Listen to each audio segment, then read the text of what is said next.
What happens when the CEO of a massive sporting goods empire trades his suit for a name tag and instantly becomes the most confused new hire in the building? Today, Model's sporting goods boss Mitchell Modell goes undercover to see what really happens on the front lines of his family's 125-year-old company. From folding shirts like a rookie to nearly crashing a delivery truck, to discovering one heartbreaking story after another, Mitchell is about to learn more about his business and his employees than he ever expected. And trust me, this undercover mission changes lives. Let's dive in. Let's dive into the story of our undercover boss, Mitchell Modell, the longtime CEO of Model's Sporting Goods. If you live anywhere in the Northeast, chances are you've walked into one of his stores, bought a baseball glove, or grabbed some new sneakers off their shelves.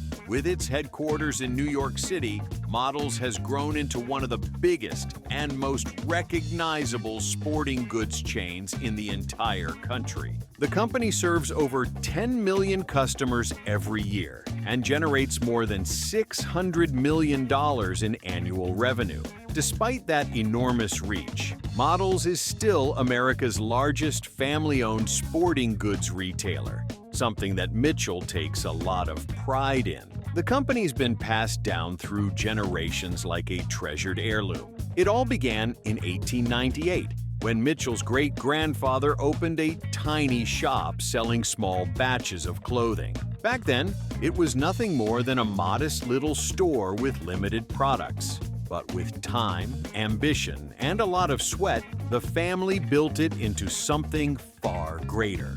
In the 1950s, Mitchell's father decided to shift the business toward the sporting goods world, turning Modell's into a go-to destination for athletes, fans, and families. That one strategic move transformed the company. Today, they operate 154 stores across 11 states and continue expanding each year.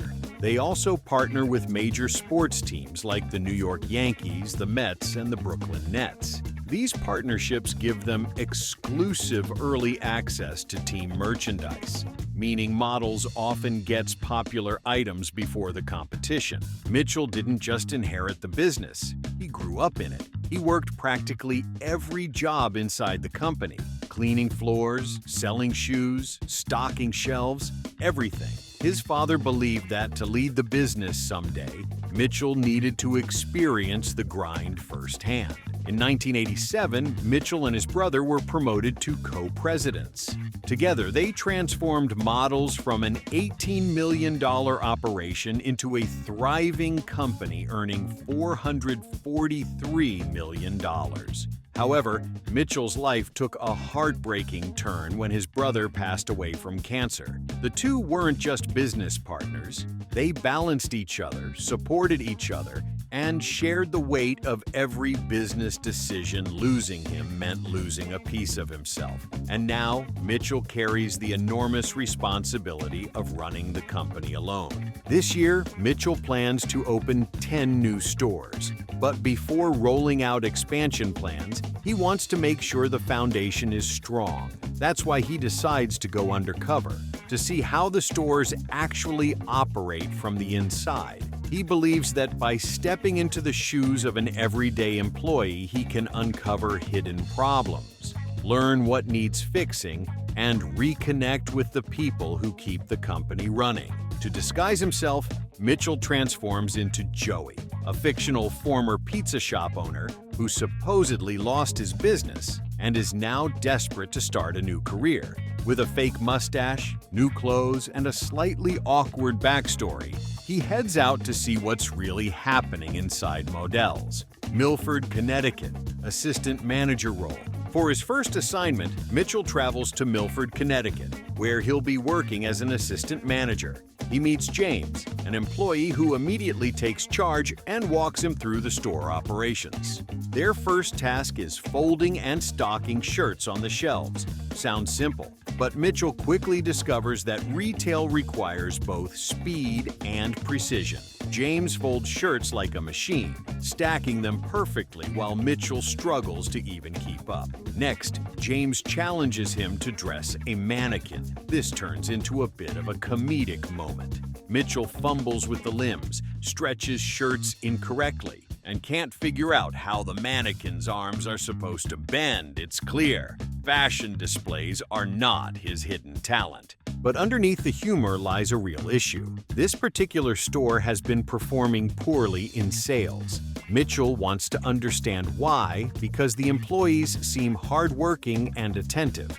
So he asks James what he thinks the root of the problem is. That's when James admits something important. The store never receives enough product. They request certain items, but those items simply don't arrive. Without new, popular merchandise, their sales drop. The stuff that's on 42nd Street. You got kids playing football. And the employees unfairly get blamed. Mitchell starts asking more questions. Maybe too many questions. He brings up shipping processes, distribution chains, and inventory timelines. James immediately finds this suspicious. He wonders, how does some random assistant manager trainee know all this stuff? He quietly starts asking other employees if they think Joey might actually be Mitchell Modell. Before long, all eyes are on him. Employees whisper, stare, and try to figure out whether the CEO is hiding behind that strange mustache. Eventually, James decides to confront him directly. "Are you Mitchell Modell?" he asks. Mitchell tries to brush it off, but his cover is too weak. James doesn't buy the story, so Mitchell finally admits the truth. He reveals who he really is. I am Mitchell Modell. Once the reveal sinks in, Mitchell sits James down and asks for his honest feedback about the company. James reiterates everything. Their store is treated differently than New York locations. Shipments are inconsistent, and they rarely get high-demand products. Yet the employees are held responsible for low sales. Mitchell genuinely appreciates the honesty. He immediately calls the CEO handling operations and demands that the supply issues be fixed. Put them out. We've got to change. He wants all stores, not just the big ones, to be treated equally.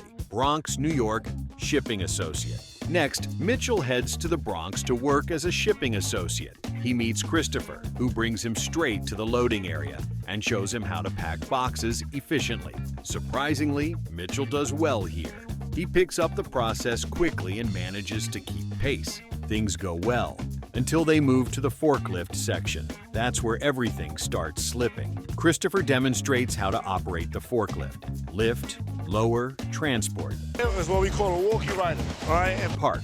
Simple enough, right? Not for Mitchell. He struggles to control the machine, moves too slowly, and has trouble even picking up a pallet properly. It becomes clear very quickly that heavy machinery is not his specialty.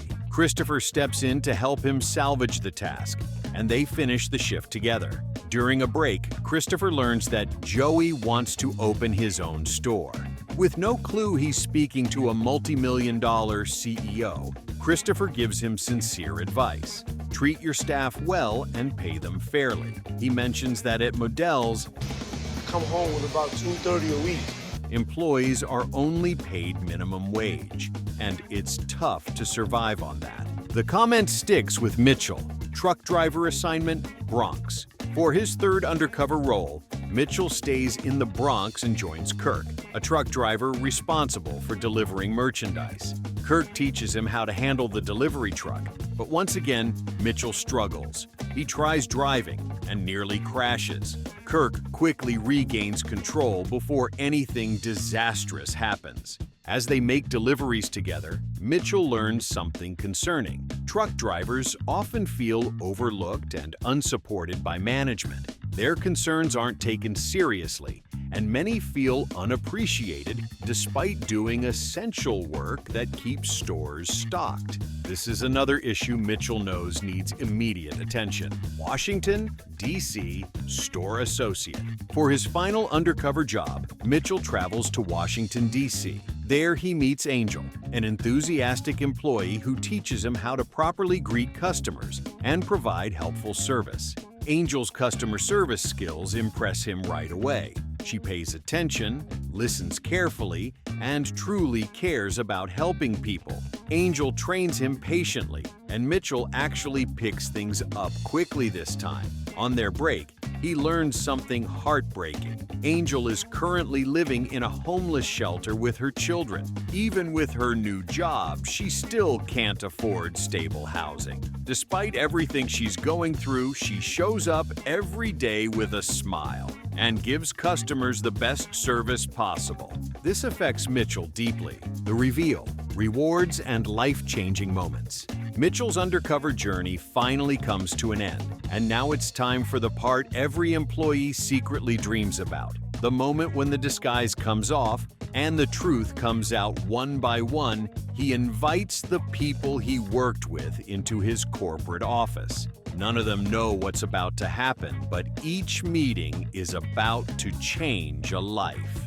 James. James is the first to walk in. He sits down cautiously, probably expecting a standard performance review, not a meeting with the real CEO of Models Mitchell. Starts by thanking him for being incredibly honest during their time together. Doors like the redheaded stepchild. James didn't sugarcoat anything. He spoke openly about the store's struggles, the lack of product, and the unfair blame placed on employees. That level of honesty isn't easy, and Mitchell respects it. He tells James that his feedback revealed real issues that needed fixing across the company. Then comes the surprise. Mitchell promotes him, recognizing his leadership and straightforwardness. But he doesn't stop there. Knowing how hard James works and how little time he gets to relax, Mitchell also gifts him a fully paid vacation, something James hasn't been able to afford in years. James is stunned, overwhelmed, and grateful. Christopher. Next up is Christopher, the shipping associate. As soon as he walks in, Mitchell tells him how much he admired his calm demeanor, his willingness to teach, and the way he stepped in to help. Whenever things got tough, Christopher didn't just train Joey, he supported him and encouraged him, something Mitchell doesn't take lightly. Then Mitchell reveals something unusual, a challenge. If Christopher completes a 90-day no-skip work streak, showing perfect attendance, he'll receive a massive reward, $20,000. It's a challenge designed not to pressure him, but to elevate him. Mitchell sees real potential in Christopher and wants to give him a goal that could truly change his life. Christopher's jaw practically hits the floor. This is more money than he's ever been offered before, and the opportunity feels surreal. Kirk. After Christopher leaves, Kirk steps inside. The truck driver who taught Mitchell how to operate a delivery vehicle and probably saved him from crashing it. Mitchell tells him how much respect he has for his work ethic. Truck driving may not be glamorous, but without people like Kirk, stores wouldn't stay stocked and customers wouldn't get their products. Mitchell knows that drivers often feel overlooked, and he wants to correct that. So he offers Kirk a well-deserved promotion, recognizing his dedication and reliability. Then he adds an even bigger gift, a $50,000 bonus. Kirk is speechless. This isn't just appreciation, it's life-changing recognition of years of hard work. Angel. Finally, Angel walks in, the associate from Washington, D.C., whose kindness and customer service skills left a huge impact on Mitchell. He tells her how much he admired the way she treated customers, how she made every interaction feel personal, and how she carried herself with professionalism despite facing heartbreaking struggles at home. Mitchell gives her a promotion, acknowledging her talent and potential. But then he tells her what he's really brought her in for, $250,000 to help her finally get a home and provide stability for her children. When she hears the number, she breaks down. After years of living in a homeless shelter, she now has the chance to rebuild her life. It's one of the most emotional moments of the entire journey. And that wraps up Mitchell's powerful undercover journey.